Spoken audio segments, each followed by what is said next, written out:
नमस्कार. मी डॉक्टर सुरेश खमिटकर, आयुर्वेदाचार्य. आरोग्यम धनसंपदा या माझ्या यूट्यूब चॅनलमध्ये आपणा सर्वांचं सहर्ष स्वागत करतोय. आयुर्वेद याचाच अर्थ आयुष्याचा वेद. आयुष्याविषयी सखोल माहिती ज्या वेदामध्ये सांगितलेली आहे त्याला आयुर्वेद असे म्हणतात. आयुर्वेद हे अतिशय प्राचीन असे चिकित्साशास्त्र आहे, जे आद्य चिकित्साशास्त्र समजले जाते. त्यानंतर अनेक चिकित्साशास्त्रे आली, पण त्याचा पाया, त्याचा बेस हे आयुर्वेदच आहे. आयुर्वेदामध्ये ज्या पद्धतीने उपचार सांगितलेत, शस्त्रक्रिया सांगितलेत, त्या पद्धतीनेच आज देखील उपचार व शस्त्रक्रिया केल्या जातात. याचाच अर्थ हजारो वर्षांनी देखील आयुर्वेद हा चिकित्साशास्त्रामध्ये अव्वल आहे. तथापि ज्या देशामध्ये आयुर्वेदाचा उगम झाला, निर्माण झालं, त्या भारत देशामध्ये सुद्धा आयुर्वेदाला मान्यता नाही आहे. जनतेची सुद्धा नाही आणि शासनाची सुद्धा नाही, असं खेदाने म्हणावं लागतं. वास्तविक हे शास्त्र इतकं प्रगत आहे. या आयुर्वेद औषधोपचाराने अनेक असाध्य व्याधी देखील समूळ नष्ट करण्याची क्षमता या शास्त्रात आहे. अनेक शस्त्रक्रिया मोठमोठ्या न करण्यासाठी म्हणून आयुर्वेद अतिशय उपयुक्त आहे. अनेक शस्त्रक्रिया आपण टाळू शकतो, ते फक्त आयुर्वेदामुळे. मग ते अँजिओप्लास्टी असो, बायपास असो, किंवा अनेक अशा आधुनिक शस्त्रक्रिया आहेत की ज्या अनावश्यक अशा केल्या जातात, हे आपण पाहतो आहोत. तर त्या शस्त्रक्रिया टाळण्यासाठी आपण आयुर्वेदाकडे वळणं हे अतिशय आवश्यक आहे. प्रत्येक बाबतीत आपण फक्त आधुनिक चिकित्साशास्त्राचा आधार घेतोय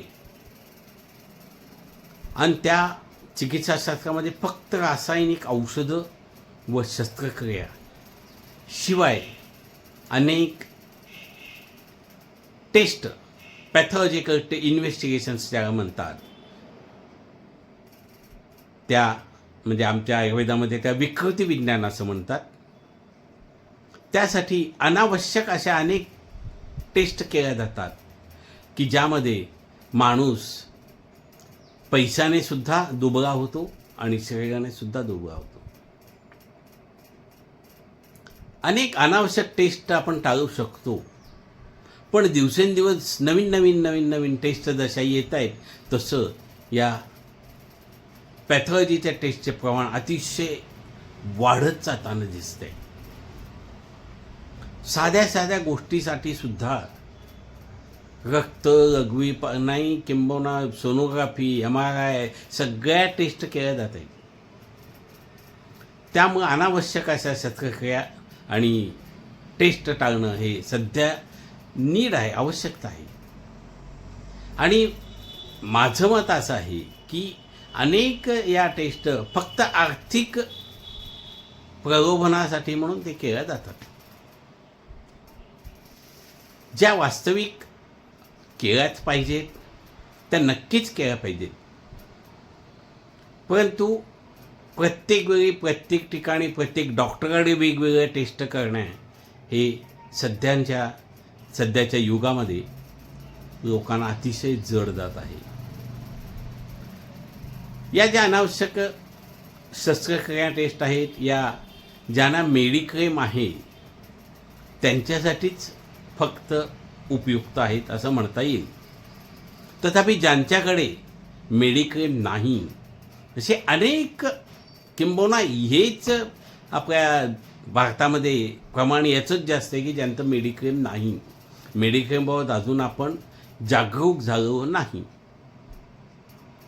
त्यासाठी सामान्य माणसांचा विचार करून त्याची चिकित्सा करणं अतिशय आवश्यक आहे.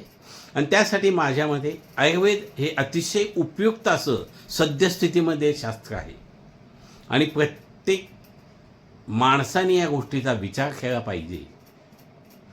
दुष्परिणाम करणारे रासायनिक औषधं घेण्यापेक्षा वनस्पतीजन्य तसेच काही धातुजन्य भस्मापासून तयार केलेली ही औषधं अतिशय उपयुक्त आहेत आणि ते आपल्या शरीरावर कुठलाही दुष्परिणाम होऊ देत नाहीत. मग आपण दुष्परिणाम करणारे औषधं घेण्यापेक्षा आयुर्वेदाला प्राधान्य द्यावं. सर्वप्रथम आयुर्वेदाकडे यावं आणि त्याच्यातून जेव्हा अशक्य असेल किंवा त्रास इमर्जन्सी असेल तेव्हा आपण आधुनिक शास्त्राचा अवश्य लाभ घ्यावा. पण प्रत्येक बाबतीत आधुनिक शास्त्रच उपयुक्त आहे असं मानणं प्रत्येक व्यक्तीचा सध्या अशी वस्तुस्थिती आहे ते चुकीचं आहे. कुठल्याही व्याधी जेव्हा ताबडतोब आपण डॉक्टरांकडे जातो तेव्हा तो ताबडतोब कमी होतो. पण जेव्हा आपण जास्त अंगावर काढून किंवा अनेक डॉक्टरांना दाखवून कुठेही कमी होत नाही म्हणून जेव्हा आयुर्वेदाकडे येतो तेव्हा मात्र त्याला काही काळ द्यावा लागतो. प्रत्येक गोष्टी प्रत्येक व्याधी हा ताबडतोब कमी होऊ शकत नाही. पण आयुर्वेदाने जे कमी होतं ते समूळ नष्ट होतं. याचा प्रत्येक रुग्णाने प्रत्येक व्यक्तीने विचार करावा आणि जास्तीत जास्त आयुर्वेदाची चिकित्सा घेण्याला प्राधान्य द्यावे ही माझी विनंती आहे. धन्यवाद.